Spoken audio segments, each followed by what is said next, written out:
এটাতে 5টা পেপার আছে, 5 টুকরো। 1 2 3 4 and 5 এবং 5 টুকরা পেপার একদম সাদা ও ফ্রেশ। এখন যদি আমি এই 5 টুকরা পেপারকে একটা ম্যাজিক করি তো ওটা কীরকম হয়? রেডি 1। এখন আমি একটা ম্যাজিক দিচ্ছি। রেডি 1 2 3, এগুলো হয়ে গেল একটা ডলার।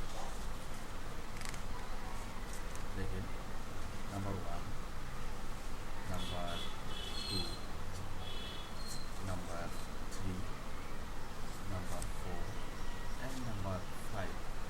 অতএব 5টা ডলার, সবগুলো ডলার। আবার যদি এটা রিয়েল ম্যাজিক করি তাহলে এটা কেমন দাঁড়ায়?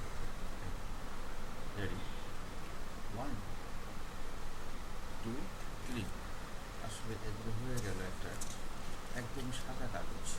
Ready 1 2 3 4 and 5। ওকে।